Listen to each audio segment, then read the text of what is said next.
आदाब। KP news 24/7 में आपका स्वागत है। मैं हूं मुस्तफा आदिल। सबसे पहले देखते हैं मुख्य समाचार। कर्नाटक हिजाब विवाद, परीक्षा ड्यूटी के दौरान शिक्षकों के हिजाब पहनने पर रोक।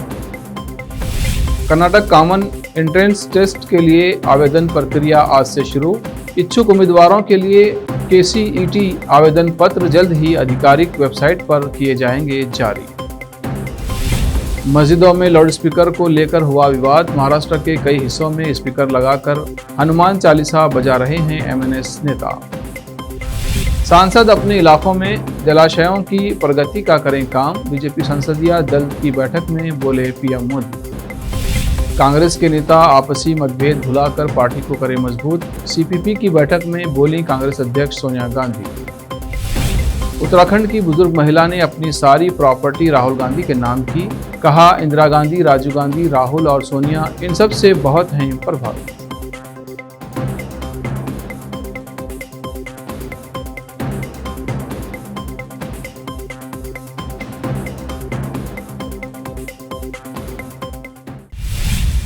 अब समाचार विस्तार से। कर्नाटक सरकार ने सरकारी सेवा में परीक्षा ड्यूटी के दौरान हिजाब पहनने पर जोर देने वाले शिक्षकों पर प्रतिबंध लगाने का फैसला किया है। राज्य सरकार ने फैसला किया है कि हिजाब पहनने वाले शिक्षकों को secondary school leaving certificate SSLC के साथ साथ प्री यूनिवर्सिटी परीक्षा ड्यूटी करने की आवश्यकता नहीं होगी। प्राथमिक और माध्यमिक शिक्षा मंत्री BC नागेश ने बताया कि सरकारी कर्मचारियों के लिए कोई ड्रेस कोड नहीं है। चूंकि छात्राओं को परीक्षा हॉल के अंदर हिजाब पहनने की अनुमति नहीं है, हम शिक्षकों को हिजाब पहनने और अपने कर्तव्यों का पालन करने के लिए मजबूर नहीं करेंगे। ऐसे शिक्षकों को परीक्षा ड्यूटी से छुट्टी दे दी जाएगी। कर्नाटक में विभिन्न व्यावसायिक पाठ्यक्रमों में प्रवेश के लिए कॉमन एंट्रेंस टेस्ट 2022 के लिए कर्नाटक परीक्षा प्राधिकरण आज 5 अप्रैल से पंजीकरण प्रक्रिया शुरू करेगा। इच्छुक उम्मीदवारों के लिए KCET आवेदन पत्र जल्द ही आधिकारिक वेबसाइट cetonline.karnataka.government.in या kea.kr.nic.in पर जारी किए जाएंगे। आधिकारिक वेबसाइट पर आवेदन पत्र जारी होने के बाद उम्मीदवार 20 अप्रैल 2022 तक आवेदन कर सकेंगे। कर्नाटक के उच्च शिक्षा मंत्री CN अश्वत्थ नारायण ने कर्नाटक CET 2022 परीक्षा तिथियों की जानकारी देते हुए 16 जून से 18 जून तक कर्नाटक कॉमन एंट्रेंस परीक्षा आयोजित कराने की घोषणा की है। पंजाब चुनाव में बड़ी सफलता के बाद अब आम आदमी पार्टी देश के विभिन्न राज्यों में अपने पांव पसारने की कोशिश कर रही है। इसी के फलस्वरूप आम आदमी पार्टी दक्षिण भारत के राज्यों में भी अपनी पकड़ बनाना चाहती है, जिसके लिए पार्टी ने एक बड़ी सफलता हासिल की है। सोमवार को कर्नाटक के 1990 बैच के IPS अफसर और बेलूरू निवासी B भास्कर राव दिल्ली में एक कार्यक्रम के दौरान आम आदमी पार्टी में शामिल हुए। उन्होंने दिल्ली के उप मुख्यमंत्री मनीष सिसोदिया की मौजूदगी में पार्टी की सदस्यता ग्रहण की। इस दौरान पार्टी के कर्नाटक संयोजक पृथ्वी रेड्डी और चुनाव प्रभारी व दिल्ली के तिमारपुर विधायक दिलीप पांडेय भी मौजूद रहे। हैदराबाद CP महेश भगत के मुताबिक 50 वर्षीय मोचो अंबेडकर उर्फ राजू उर्फ कंडोला राजेंद्र प्रसाद गांधीनगर पड्डुगोरला गुंटूर जिले में बिजली मिस्त्री का काम करता है। 1989 से उसने हैदराबाद के साथ साथ कर्नाटक में भी चोरी करना शुरू कर दिया। चोर रात में सपना देखता है और सुबह चोरी करता है। उसे पहली बार 1991 में लालागढ़ पुलिस ने गिरफ्तार किया था। तब से हैदराबाद में 21 मामले दर्ज किए गए हैं। पुलिस ने उसे गिरफ्तार कर लिया, लेकिन बाहर आने के बाद वो फिर से चोरी करने लगा। वो पिछले 10 साल से उपनगरों को निशाना बनाकर चोरी कर रहा है। उसने वनस्थलीपुरम थाने के अंदर और चोरी की। आरोपितों के खिलाफ जहां कुल 43 मामले थे, वहीं हैदराबाद शहर में केवल 21 मामले दर्ज हुए और उन्हें वनस्थलीपुरम में गिरफ्तार किया गया। पुलिस ने आरोपी की पहचान आंध्र प्रदेश के गुंटूर के निवासी के रूप में की और वहां उसका एक भवन है। पुलिस पूछताछ में आरोपी ने खुलासा किया कि एक दिन पहले उसने सपना देखा था कि चोरी कहां होगी, जिसके बाद उसने वारदात को अंजाम दिया। हालांकि पीड़ित आसानी से आरोपियों द्वारा चुराए गए अपने सोने के आभूषणों की पहचान कर सकते थे। CP महेश भगत के मुताबिक आरोपियों के पास से 1.30 करोड़ रुपए कीमत का 2 किलो सोना, 10 किलो चांदी के जेवर और 18,000 रुपये नकद बरामद किए गए हैं।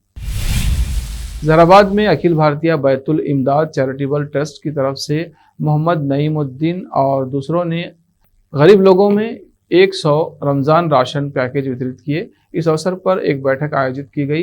बैठक का संचालन मुफ्ती अब्दुल सबूर ने किया।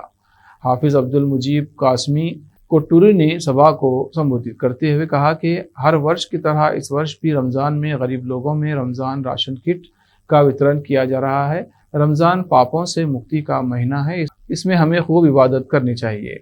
इस अवसर पर मुफ्ती अब्दुल सबूर, मोहम्मद जफ़र, हाफिज मोहसिन, फैयाज और दूसरे उलमा इकराम उपस्थित थे।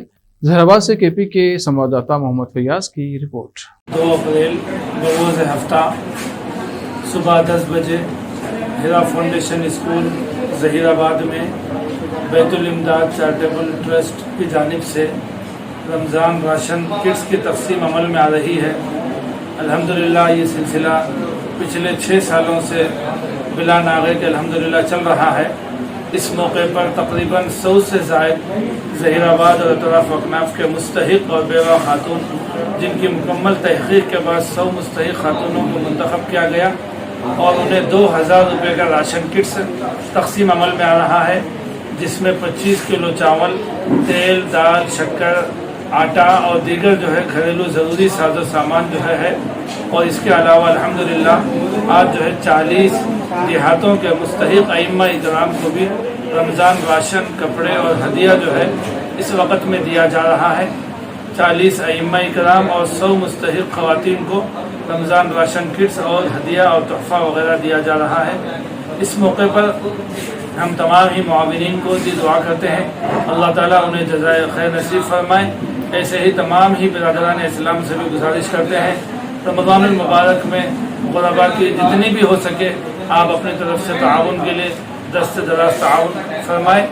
अल्लाह ताला तमाम मुआविनीन को जज़ाए खैर नसीब फरमाए। महाराष्ट्र के कई हिस्सों में एमएनएस नेताओं ने लाउड स्पीकर पर हनुमान चालीसा बजाई। दरअसल हाल ही में एमएनएस प्रमुख राज ठाकरे ने मस्जिदों में लाउड स्पीकर बंद करने की मांग की थी। राज ठाकरे ने अपनी गुड़ी पड़वा रैली में चेतावनी देते हुए शनिवार को कहा था कि अगर मस्जिदों के बाहर लाउड स्पीकर नहीं हटाए गए तो वे हनुमान चालीसा बजाएंगे, जिसके बाद उनकी पार्टी के नेताओं की ओर से लाउड स्पीकर पर हनुमान चालीसा बजाई गई। इससे पहले मुंबई बीजेपी ने भी मांग की थी कि मस्जिद से लाउड स्पीकर हटाए जाएं। अब वक्त है ब्रेक का। ब्रेक के बाद जल्द लौटते हैं। हिंदुस्तान के हर कोने में हम हैं मौजूद। 24 घंटे हालात पर गहरी नजर, खबरों से जुड़े चुपते सवालात और आपको दिखाता है धार्मिक, सामाजिक, राजनीतिक, लोकल और इंटरनेशनल न्यूज की सबसे बेहतर कवरेज, जो आपको रखती है हर पल बाखबर। देश और दुनिया भर की खबर के लिए देखते रहें KP news 24/7। Noor education trust Bidar की ओर से चलाए जाने वाला Noor MEd and BEd college Bidar, recognized by NCTE Delhi and affiliated to Gulbarga University, Gulbarga. Admission are open for the academic year 2021-22. विशेषज्ञ और सक्षम शिक्षकों द्वारा शिक्षा प्राप्त करने के लिए नूर एमएड एंड बीएड कॉलेज में दाखिला लें और शांत वातावरण में शिक्षा प्राप्त करें।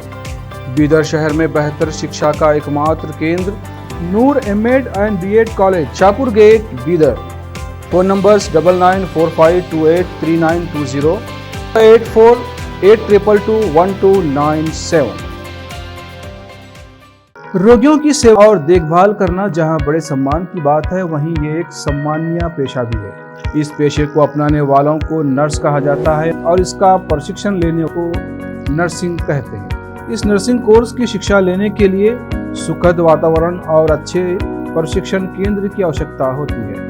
नर्सिंग कोर्स की शिक्षा देने वाला बीदर में एकमात्र केंद्र है श्री नानक झिर्रा साहेब फाउंडेशन बीदर की ओर से चलाए जाने वाला Shri Nanak Jhirra Saheb college of nursing, affiliated to Rajiv Gandhi university of health science Karnataka, जहां पर विशाल क्लासरूम, बेहतर प्रयोगशाला, कम्युनिटी लैब, न्यूट्रिशन लैब, विशाल और सुखद वातावरण में नर्सिंग की शिक्षा देने की सुविधा।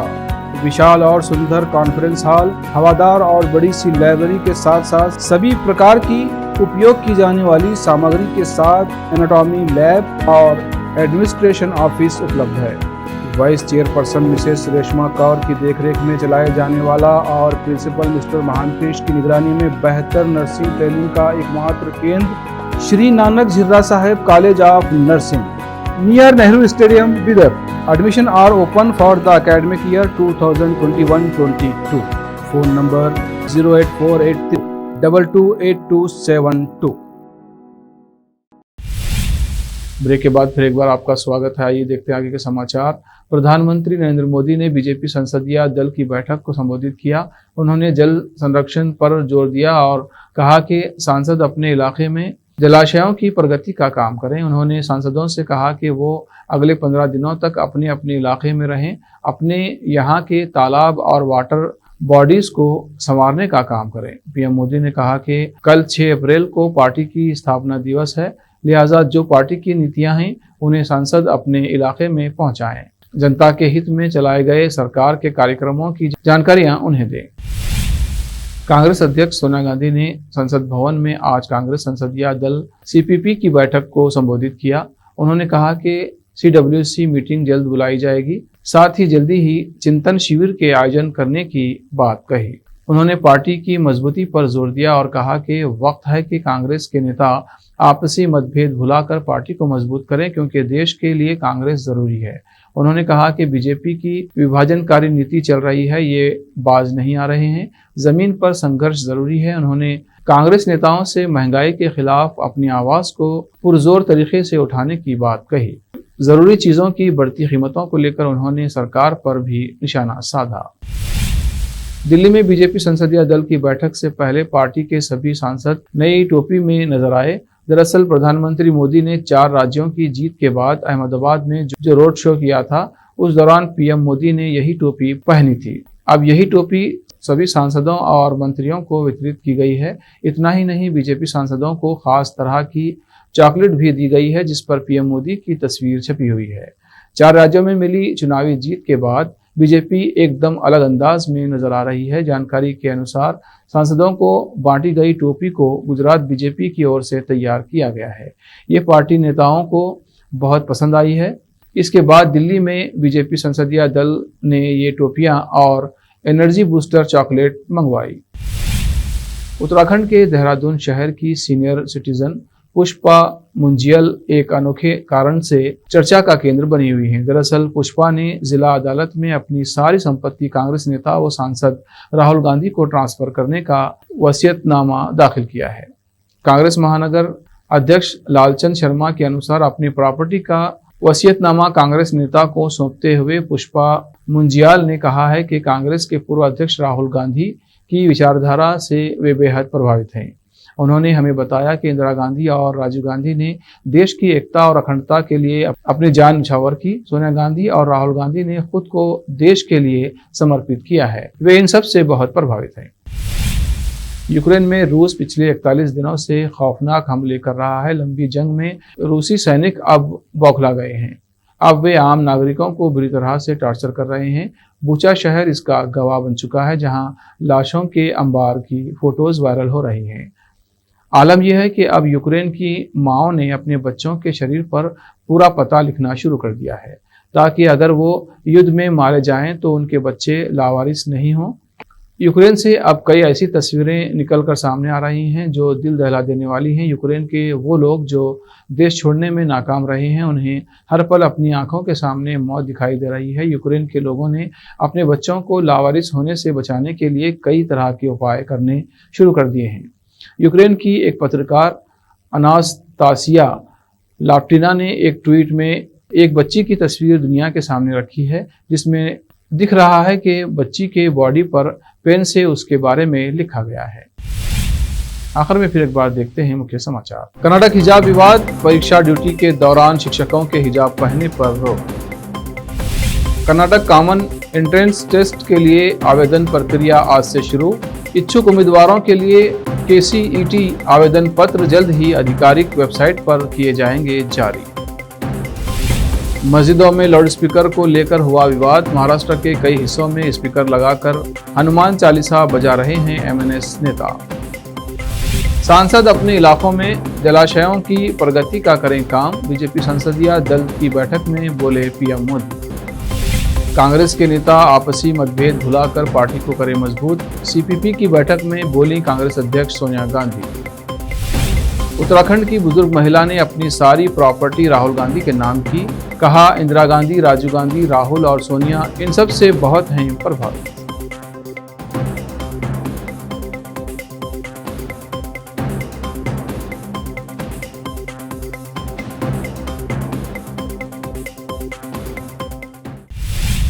केपी न्यूज में अब तक के लिए इतना ही। देश प्रदेश के समाचारों के लिए देखते रहिए केपी न्यूज 24/7। धन्यवाद।